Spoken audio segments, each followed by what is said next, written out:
So work your angle so you can kind of see what you're doing. Come in that way so the camera can see your angle. All right, so right now, just work the jab off the shuffle, the first shuffle step. So get farther away. That's one of the beauties of the shuffle step is you can attack for a longer gap. So now, as you bring your foot up, you throw your jab. Here. Right? And now, go down, break your level of plane by coming down, and then step out and hit that. There you go. So the jab's just kind of a feeler. It's kind of a flicker. It gets out there. So right, just like that, and hit it off the shuffle. And try not to make it a step up and down. You're basically stepping at the same height, but you are lowering your frame by bending your knees.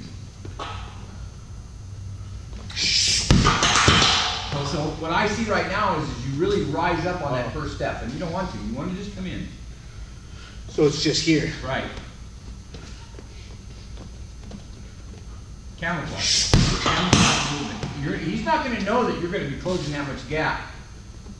He's got no idea, because you're hiding your footwork, right? Basically, you're hiding your footwork by putting the jab right in his face.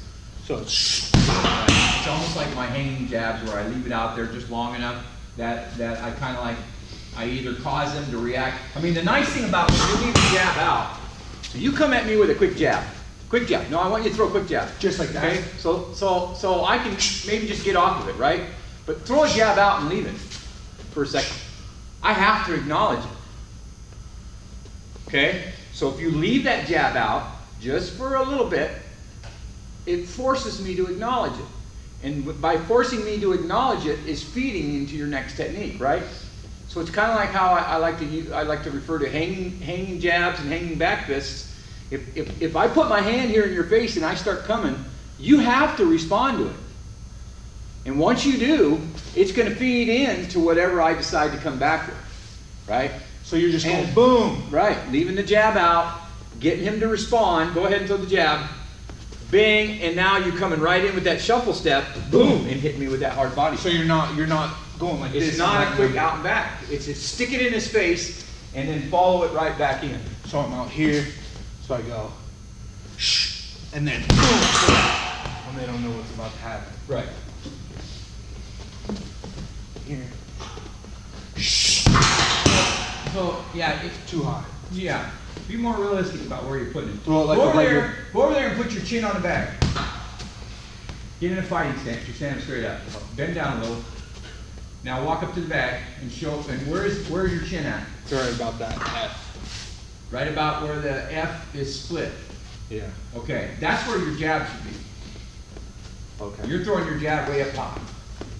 It's old Jameson. There you go. Your last fight, you fought a guy 6'7". I guess that makes sense. So stepping in. There you go. Bing, and then step to the good.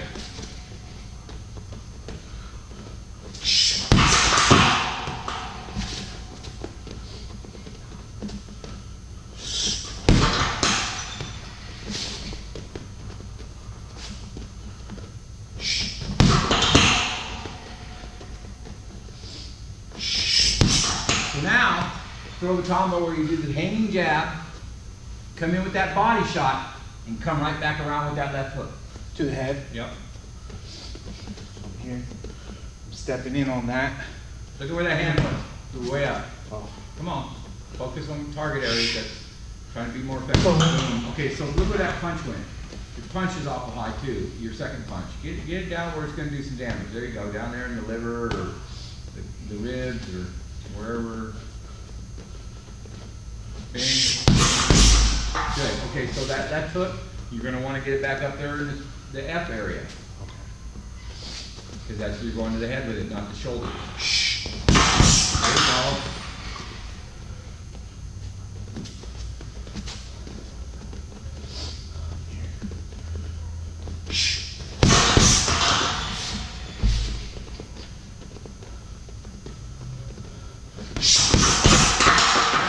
How does that feel? Awkward? I mean, Honestly, does it feel awkward? yeah. Good. You know why? Because it's new to you. Yeah. So you're probably doing it right. If it doesn't feel right and it's new to you, It's right. it's probably right. I know that doesn't make sense, but a lot of people are like, no, Yeah. No, I've never thrown a jab other than that, like you said, the lunging jab. That's the only way I've ever thrown a jab. This is the only way I've thrown a jab, is standing still or stepping in. I've never thrown a jab like this. Where you move your rear foot first. But it makes sense because now I'm coming through the body. The power for that right hand is way more. Right. So you're saying that's still a solid jab? Sure. Why? Why is it a solid jab? What makes it a solid jab? I don't know. It's got all your weight behind it. Here? Sure. I mean, it's still got all your body behind it, right? You're coming forward. If I hit you with a jab, bang, and I just hit you with a jab, or if I hit you with a jab where I lunge foot, those got power because why? Well, because your body's behind it. Because you got your body behind it. Why isn't your body equally behind it that way? Yeah, it is. It is. Boom. So in all honesty, but that right is like a trap. But the right is a killer. Yeah. It's just like boom. Right. Because you've got that additional step. You know. I mean, when guys throw big karate punches, they like to really step in and go, wham! Just, you know, be able to deliver that big old powerful shot, right? When you break boards and stuff, that's what you do because you want to get that power. Well, that's kind of what you're doing is you're feeding that power shot by that step work, by that footwork. So instead of trying to go jab cross off of a lunge step, which is really kind of hard to do, the timing of it, just the whole mechanics of it, you know, to go here and go jab cross off of just that lunge step, it's kind of weird. You know, it doesn't seem to work or gel as well as when you go jab off that shuffle and then bam, step through and hit him with that second shot, because that step through and that punch landing at the same time are a beautiful thing.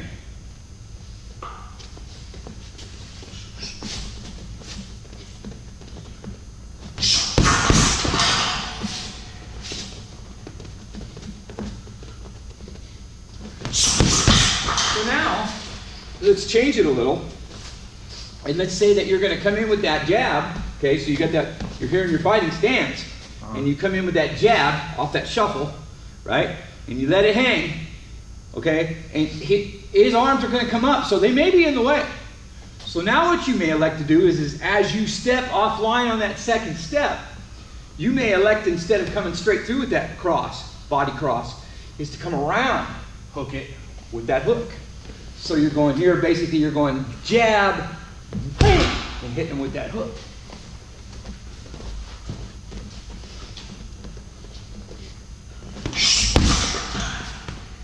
Yeah.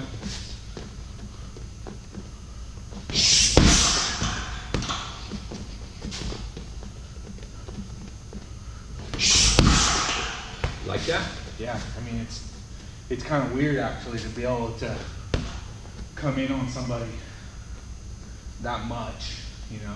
And one of the nice things about it is like, okay, like so I feel like it's the same thing like you said, when you kick, you got to be over here to really kick powerfully. It's the same thing. You're bringing your body through them. Right. So as a counter striker, like especially if I'm fighting right foot forward, for example, we'll use this as an example, and you come in with that jab, as a counter fighter, what's my natural reaction if I want to do, like you throw that jab out, I'm going to go check, Parry, yeah. check, boom, and I'm going to hit you with that hook, right? That's how I'm going to counter that jab of yours. Bing, bing, I'm going to counter it. Watch what happens when you do that step. Boom. Right, you break that line, you get underneath that. You're going under that. Right, so he almost has to have that perfect angle to catch you, because you're basically breaking not only quadrant level, but you're breaking offline.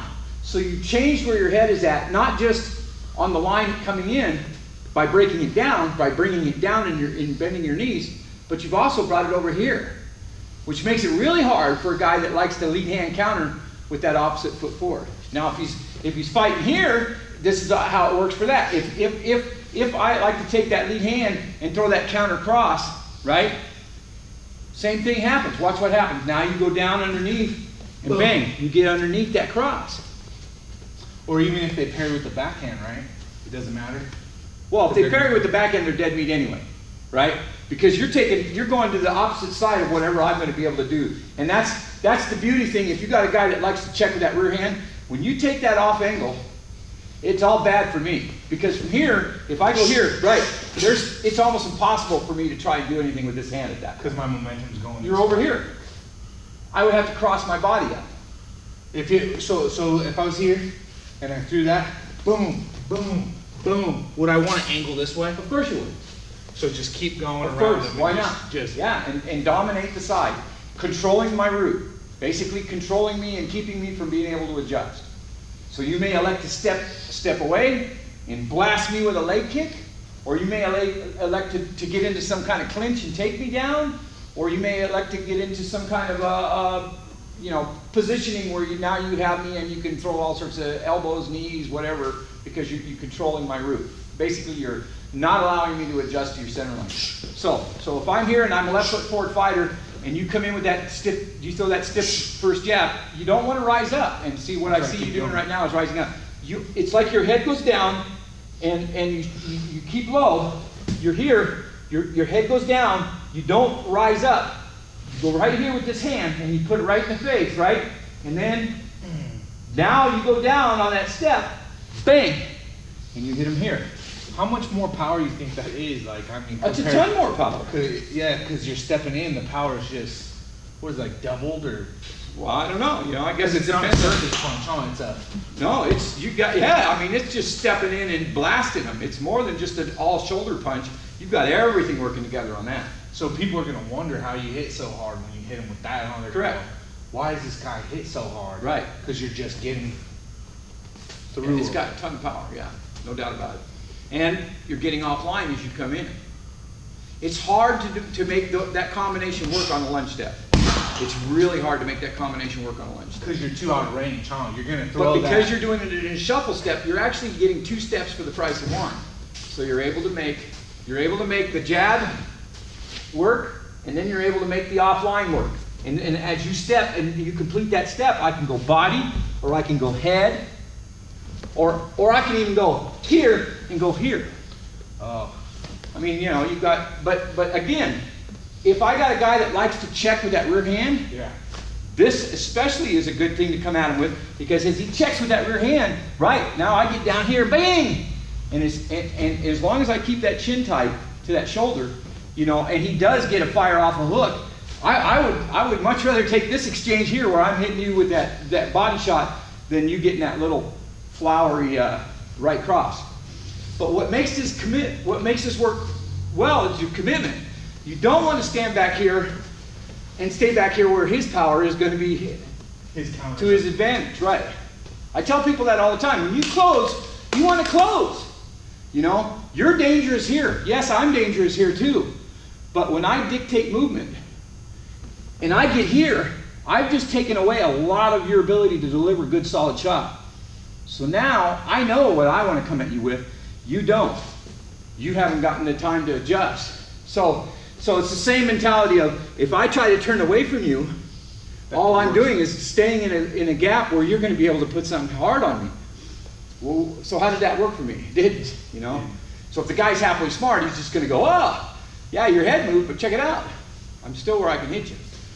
So yeah, break that line, break that level. So I'm going. Jab goes in, right? Break the line, and then go down, right? So you go down as you take that second step. Oh, okay. You go in on the first step, you go down on the second step. Just like that, right? Just like that.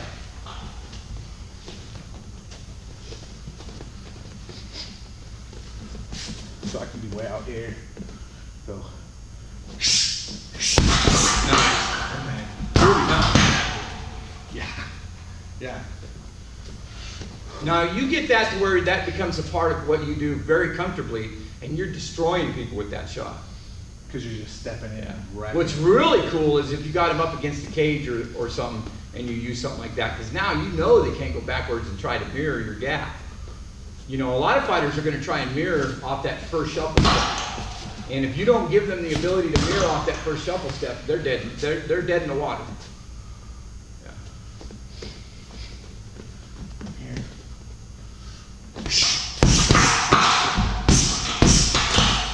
So now, if you get to where you can do this, I mean, it's going to come with time. But you can come in off that jab, bang, throw that lead leg kick, and then throw that combo. Because you're Because you basically, you've loaded the kick, right? But go low. Make it right to the leg. You know what I love? Is I love to just make it a sweep kick. And like, so right at almost about the ankle. So I'm here and I'm fighting the guy and I come in with that jab, right? And then, a lot of the times they kind of just rock a little bit off that jab and then you just bang, you throw that, well actually it would be this way. I would be going here, bang here, and then here. Because it's going to be your lead leg. So the footwork without the hands, the footwork would look like this. Get a fight stand. Would look like this. Right? That's the footwork. It's just that lead kick. So the jab comes on jab the first step, the kick, and then this step through punch. So it's just like that combo we were working. So you're putting 3 shots. It's just we're hiding it with a jab. Right. You're putting 3 shots in what would normally be 1-step move on a lunge. Just like that.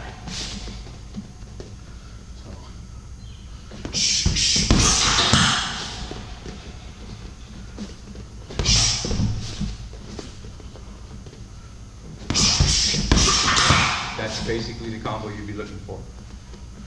Now, if you don't want to throw the jab and you want to just go right into the shuffle step kick, you can do that. Like that. Dan Henderson style. Right. Just womp, Boom! There you go. So that shuffle step's a beautiful thing. But people just don't really use it enough, you know? Everybody relies on that because it's not something you see a lot. And but those that got it down good. I guess it's a little harder too, and you wouldn't want to do that necessarily. Well, you know, but I mean, like boxers don't typically do stuff like that, right? Well, some do. Some are really good at doing those shuffle steps, and they cover a lot more ground, and they're able to get that offline, you know. But it's just something that you got to be taught and practice, you know. But if you get it to where you're doing it and it's comfortable for you, and you're doing it without a lot of telegraphing, it's a beautiful thing to add to for a lot of reasons. But because a lot of fighters, they get really predictable, and I get used to like